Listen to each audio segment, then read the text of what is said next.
Hey guys, I'm back. I hope you enjoyed the last video of Luftgekult. Luft 6 was an amazing day. I was kind of pressed for time. I didn't get to do any kind of in-depth car review, or even for my own benefit, I wasn't able to really check out cars that were really super interesting. This week, I am going to give you a status update on the car and also share with you the spray guns that I've used up to now. That's for the primer and the 2K primer. Plus, I bought a new spray gun, so I'm going to share that with you and also do a quick demo on that one, see if I like it. That's what I bought for the base coat, so I'm hoping that it's going to be much better. These guns are super cheap, and I'm going to share with you what they are right now. Garage time. You probably recognize this color. This purple color screams Harbor Freight. These are both Harbor Freight guns, and they are not that great. They've worked for me, and I'm going to share with you the settings that I've used and some of the limitations of these guns. I have one for the epoxy primer. This one is for the 2K primer. This one has been modified because it requires a larger tip. Now, both of these guns were purchased within a year, and I think this was like $9.99 and this is like $14.99. So they're super cheap. They're pretty much disposable. But you know, they do work, and the goal of these is just to get the product out of the can and onto the car. So the epoxy primer is really there for corrosion protection, and you just want to build up some mill thickness. And the surface finish doesn't really matter that much because you're going to be putting filler over the top of it anyways. I did buy a new gun for the base coat, and it's an import gun, but it's a much higher quality. So I'm going to share some thoughts on that one too. But let me show you what it's like to set it up. Okay, I'm letting my epoxy primer activate. So, you know, as you can see, it needs a little bit of time to get the two parts mixed together. It's 1 part activator, 1 part epoxy primer. And let me show you the parts of the gun. So this is the cheap gun. It came with a tip, which is, it says 1.4. It's a 1.4 tip. The other one actually came with 1.5. I don't know why it's different. This is a cheap desiccant filter, and then this regulator is right here at the gun. And the different controls are, this one here controls the air pressure, but because I'm using this regulator, we just leave this wide open. This was always wide open. And then back here, this knob controls the fluid amount. So it controls how far this needle is withdrawn from the tip. So the further it's withdrawn, the more fluid that can come out because the tip is tapered. Here's what the tip looks like. The tip has a taper to it. So as it's just like a carburetor, as it pulls out more, you get more fluid flow. And then this knob right here is for the fan control. And it doesn't have a good feeling. You can feel when it's closed, but you can't really feel when it's open. It's kind of a strange thing, but I do know that about 7 o'clock is wide open. So I usually use this one wide open. And the air pressure is 30 PSI. And that's kind of what's recommended by the manufacturer of the epoxy. And I sometimes go to 32 only because this gun does a horrible job of atomizing the paint. So to make it atomize a little bit better, I go to 32, 34.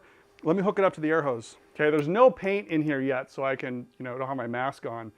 But you can see here the regulator, depending on if the trigger is pulled or not pulled, you get a totally different reading. So the setting for 30 or 34 PSI is with the trigger pulled. So you can see the needle is moving probably, it moves about 10, 12 pounds with the trigger pulled. So the correct setting is with the trigger pulled because that's the pressure it's gonna be using as the paint is flowing.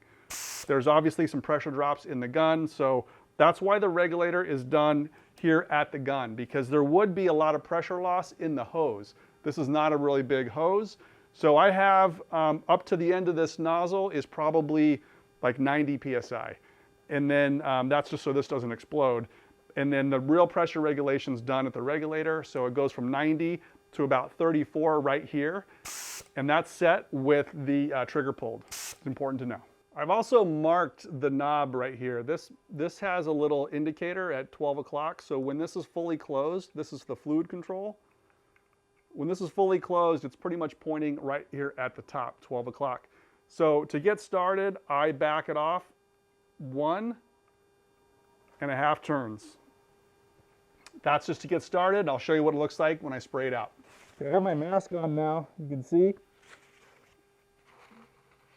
I don't have the spray gun holder, so I just suspend it from a string.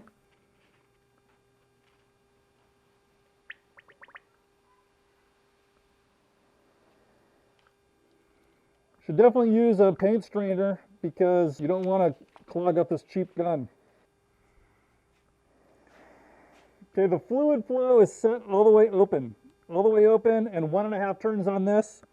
And we have 32 pounds. So let me show you what it looks like.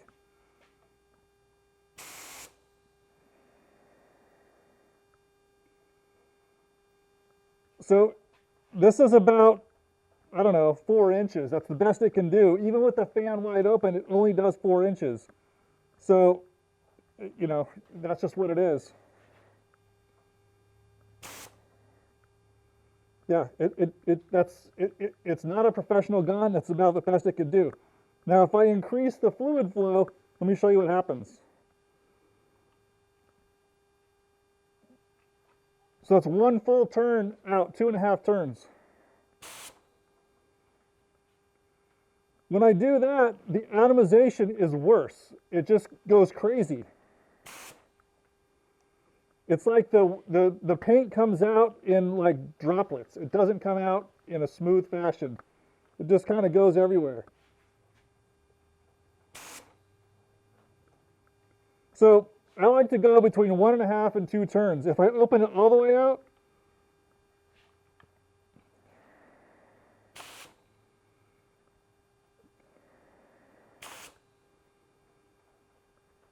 it just doesn't atomize the paint very well. So I like to go slow. I mean, I'm not a professional, so I like to do about 1.5 turns.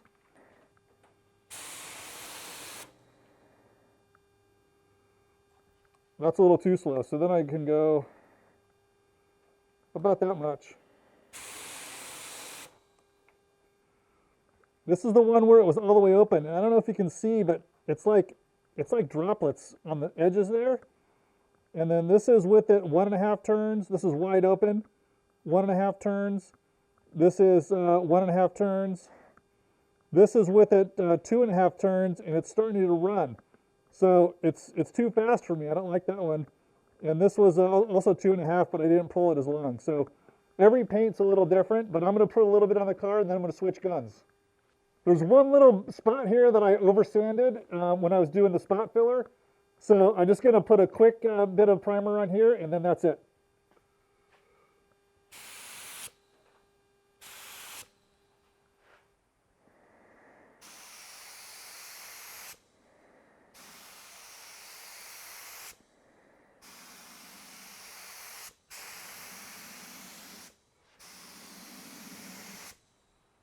Okay, now I'm going to try the new gun. This is the Warwick 904HE, and this is a professional gun. It will shoot the epoxy primer. It's the same size tip, 1.4 as the Harbor Freight gun, and I've never tried it before. It is really kind of the same function. Fluid control is in the back. This is the fan control, a slightly different position than the Harbor Freight one. It's externally regulated. This is going to be set for, I'm going to start with 30 PSI on this one. This has paint in it already. And I'm just going to do a similar test spray and show you what's different about it and get used to it. And then I'll spray a little bit on the car and I'll show you the before and after.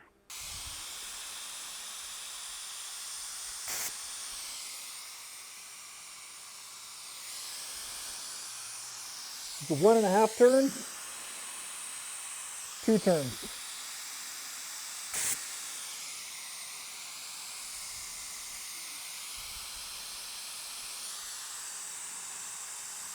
Two and a half.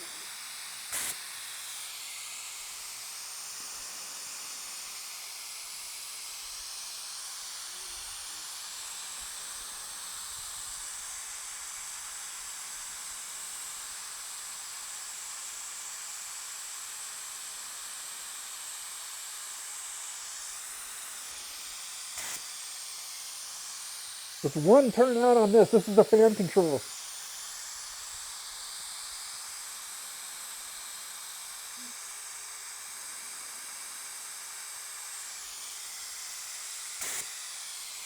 Okay, that's pretty good right there. Um,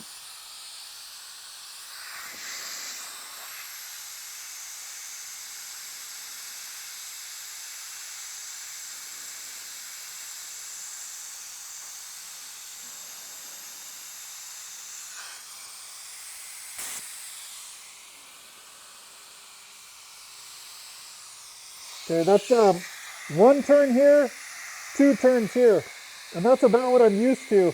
I could go bigger, but I don't want to put too much paint on.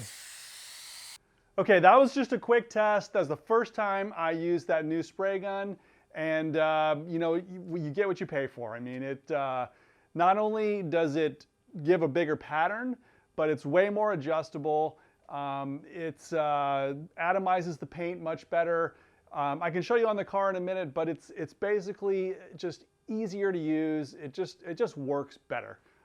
Yes, they both put paint on the car. But the Warwick gun, just you can move quicker.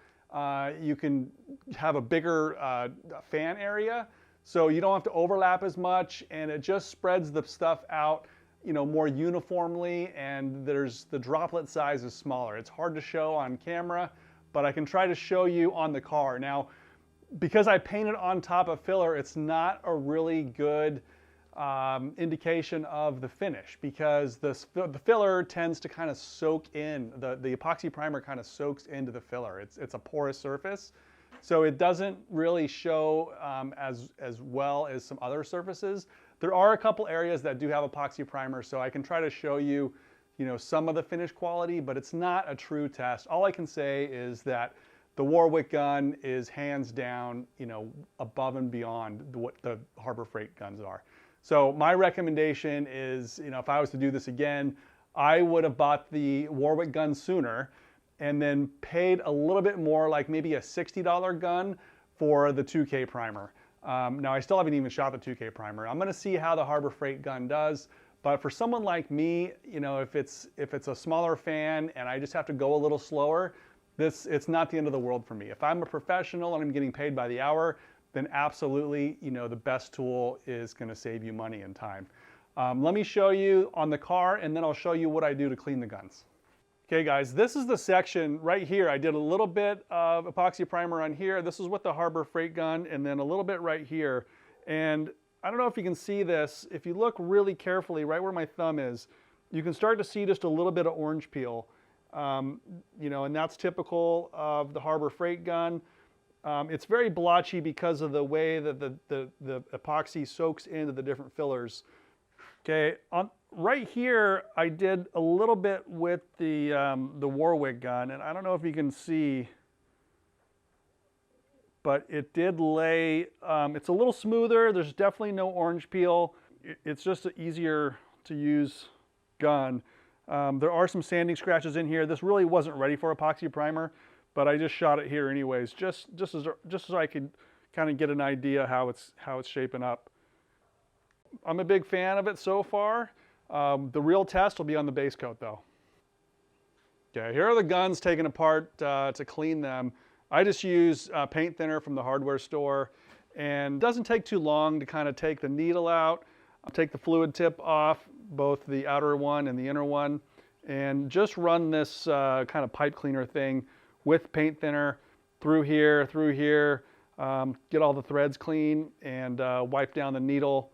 Did that for both guns. It's, you know, probably takes 10 minutes. And normally there's only one gun to do, but because I did this comparison, that took a little longer. But the components are roughly the same. It's just, you know, everything on this gun is higher quality, even though it's made in Taiwan. Okay, this is the gun that was modified, and I don't know if you can tell there, but this one came with a 1.5 tip.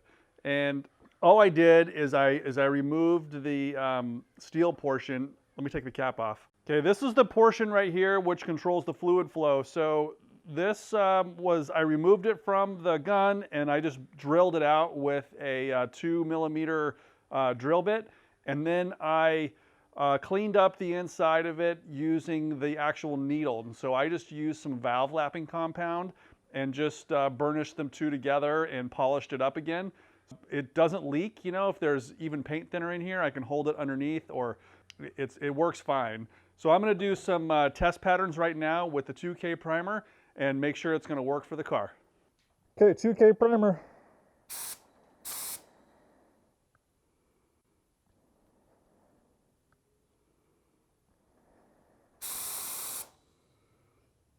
Okay, that's with 1.5 turns. And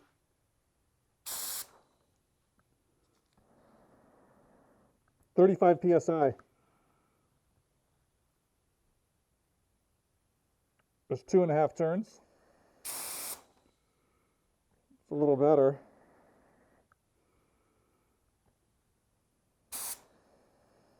Let me go.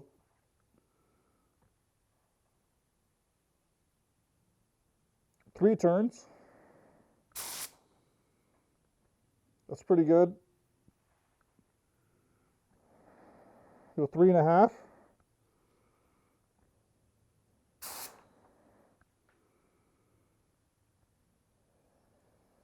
The fan is open all the way. I think that's about right. It's not a very big fan, but the atomization looks okay. So I think I'm going to go with, I'm going to try a little bit on the car and go 3 turns open. Let me just double check it.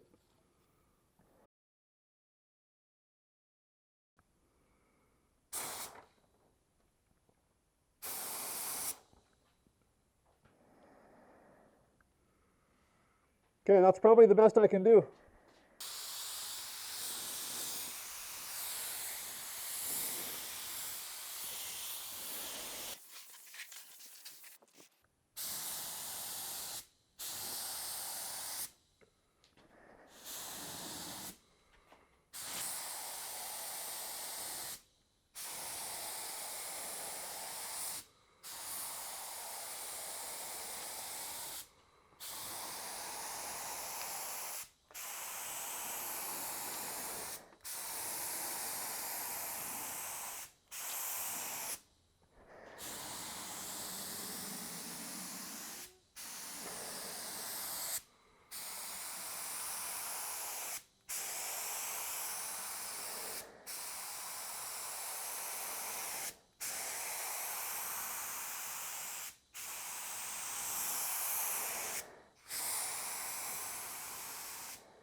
Okay, this is just the first coat of the 2K primer, and you know, it's drying pretty quick, so I didn't let it flash dry. It takes about 5 minutes or more, and then I'll do a second coat. Okay guys, here's the right side of the car in the 2K primer, and it turned out pretty good. I can't complain. I think that it laid down really nice. Not much gloss. Like the epoxy primer has a lot of gloss. This does not.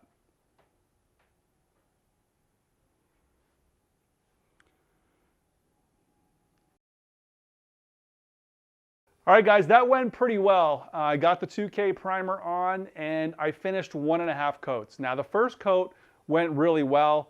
The paint was heavy, but it was freshly mixed.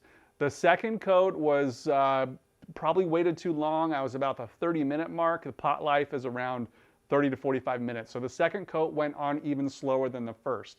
So that's where I think that the better quality spray gun, for instance, like the Warwick, would excel in this application because you only have about 30 minutes to work. And I wanted to make sure that the first coat was completely flashed off before I applied the second coat.